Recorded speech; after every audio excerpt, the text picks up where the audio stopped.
भारत माता की, भारत माता की।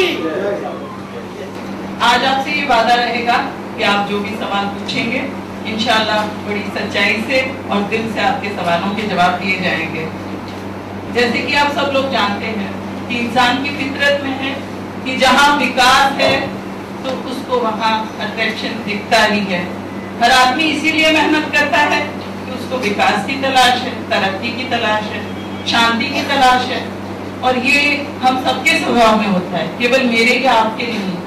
हम अपने बच्चों का भविष्य अच्छा देखना चाहते हैं। तो ये सारी बहुत सारी बातें हैं जो कहीं ना कहीं गुजरात को चमका रही हैं। आपने देखा ही होगा, मुझसे ज्यादा बेहतर आप जानते हैं, आप अहमदाबाद के फील्ड में रहते हैं एज ए रिपोर्टर। तो आप जानते हैं कि गुजरात ने पिछले कई सालों में, खासतौर पे 10 साल में, जब से नरेंद्र जी ने चार्ज लिया है, तो आप देखिए कि तरक्की की दिशा उन्होंने ले गए हैं गुजरात को।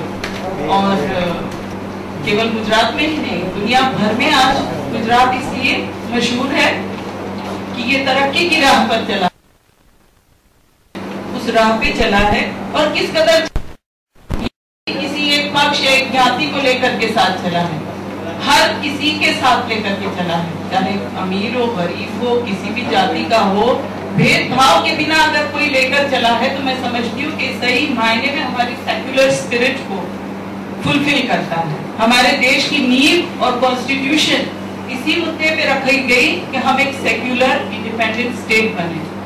तो ये जो निजी और बहुत ज्यादा सीधी बात है कि जब तरक्की इस कदर होती है तो गुजरात ही नहीं, कोई गुजराती ही नहीं, जापान, अमेरिका, यूके, दक्षिण अफ्रीका, हर कहीं से लोग अट्रैक्ट होते हैं गुजरात की तरफ, इन्वेस्टमेंट के लिए आ रहे हैं।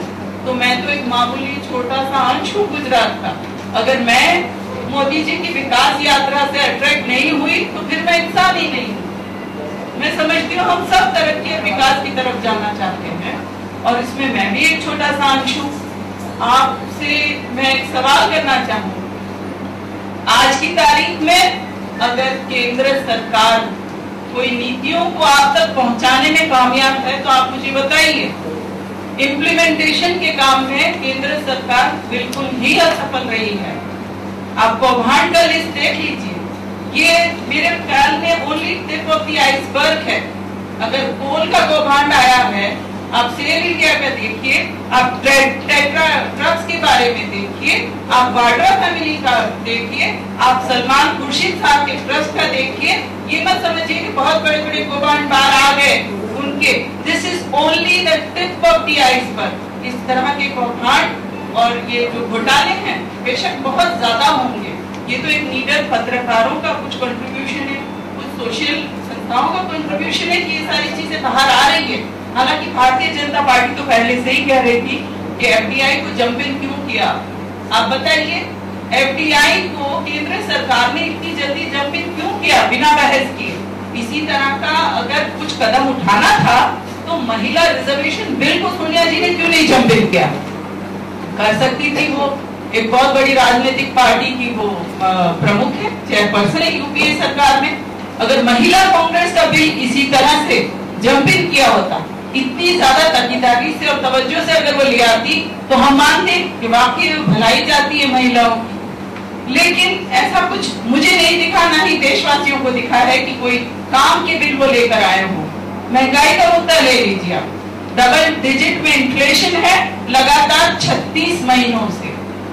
मनमोहन सिंह जी का बड़े हमारे नेता है, इकोनॉमिस्ट, हम बहुत इज्जत करते हैं उनकी, लेकिन ये बात माननी पड़ेगी कि जब उन्होंने कहा था कि मैं 100 दिन में ये कर दूंगा या 6 महीने में इन्फ्लेशन को कंट्रोल में ले आऊंगा, लेकिन ये नहीं ले पाए और ये सीधा असर होता है आम आदमी को। मैं भी एक मामूली परिवार से संबंध रखती हूँ, अगर गैस के बॉटल नहीं मिलते, अगर महंगाई इस कदर बढ़ी जा रही है तो बेशक ये तकलीफ की बात है। आपकी जो पॉलिसीज हैं, आप आम आदमी को फैसिलिटेट करने के लिए पॉलिसीज को चलाइए, ना कि आपकी सरकार को गिरने से बचाने के लिए आप किसी भी चीज को नकार दें। 2G स्पेक्ट्रम की बात आप देखिए, आप सबके सामने है, नेशनल फलक पर है ये बात कि उस चीज में बताया गया था कि इस चीज में अमुक लोगों को फेवर हो रही है, बावजूद इसके प्रधानमंत्री जी चुप रहे और इस कौभांड को होने दिया केवल इसलिए कि सरकार ना गिर जाए। अगर सरकार को ना गिरने के लिए आप गलत करते हो, देश के एक्सचेकर में नुकसान पहुंचाते हो, आपका और मेरा टैक्स पेयर्स का पैसा कहीं भी उड़ने देते हो, तो ये गलत है। ऐसी नीतियों और ऐसे रोज रोज के कौभांड से मैं एटलीस्ट सहमत नहीं हूँ। ऐसी पार्टी में जुड़े रहना मेरे लिए गवारा नहीं लगा। मेरी कॉन्शियस ने ये नहीं माना कि अगर किसी पार्टी इस हद तक कौभांड करती है और फिर भी मैं प्रवक्ता के तौर पे या मीडिया सेल के तौर पे उसकी पैरवी करती रहूं, ये मुझसे नहीं हुआ, ये मुझे गवारा नहीं था। मुझे इसमें ज्यादा ये बात पसंद आती थी कि जहां कहीं भी मैं बीजेपी के खिलाफ मुद्दे ढूंढने निकलती थी या मैं जब कांग्रेस में थी तो मुझे दिया जाता था कुछ ना कुछ असाइनमेंट और बुराई ढूंढने जाती थी और मुझे भलाई नरेंद्र भाई की दिखती थी। कहीं ना कहीं सीएम साहब के भलाई के काम मेरे सामने आते थे जो एक्चुअली हम करना चाहते थे, वो सब ये कर रहे हैं, तो क्यों ना मैं उनकी तरफ अट्रैक्ट हूँ। और ये मैं देखी सुनी बातें नहीं कहती, कम से कम 20 साल में फील्ड रिपोर्टर की एक्सपीरियंस आपको बताती हूँ। मैंने 1992 देखा है, मैंने 2002 देखा है, 90 के दशक का गुजरात मैंने देखा है और 2000 के दशक का भी गुजरात मैंने देखा है। और मेरा ये साफ मानना है कि मेरे साथ आओ और जो भी मुझे सुन रहे हैं वो सहमत होंगे कि बेशक ये सदी, ये दशक बिल्कुल सफल रहा है और हम सब के लिए, गुजरातियों के लिए तरक्की का रास्ता खुला है। किसी तरह का भेदभाव नहीं किया गया हमारे साथ, तभी तो आज मुसलमान इतने दिल से जुड़ रहे हैं। अगर मैं पढ़ी लिखी हूँ और मैंने दुनिया देखी है, घाट घाट का पानी पिया है, अगर मेरा दिल गवाह करता है कि मैं विकास के रास्ते पर जाऊं जहां हम सबके लिए तरक्की है, सौनो साथ सौनो विकास, ये चीज आज तक कोई नहीं बोला। आप बताइए, इससे पहले कभी किसी ने सद्भावना का ख्याल किया था? इस सेक्युलर कंट्री में किसी ने पहले कभी सद्भावना का प्रस्ताव या सोचा भी था कि सद्भावना जैसी चीज भी की जाती है? किसी मुख्यमंत्री ने इस तरह से नहीं सोचा।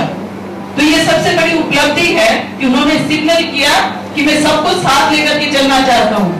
गुजरातियों, 6 करोड़ गुजरातियों को साथ लेके चलना चाहता हूँ। मतलब इसमें कभी भेदभाव की, हमें कभी किसी तरह का भेदभाव दिखा नहीं कि मुख्यमंत्री किसी तरह का भेदभाव करना चाहते, बल्कि सारी गुजरातियों की तरक्की की जिम्मेदारी उन्होंने लिए, बखूबी निभा रहे।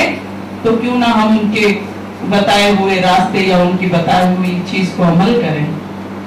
पत्रकार मित्रों, अगर आपके मन में कोई सवाल हो तो जब वो नहीं, आप भी बड़े दिग्गज हैं, वो लोग सुन ले आप उनको, उसके बाद आपके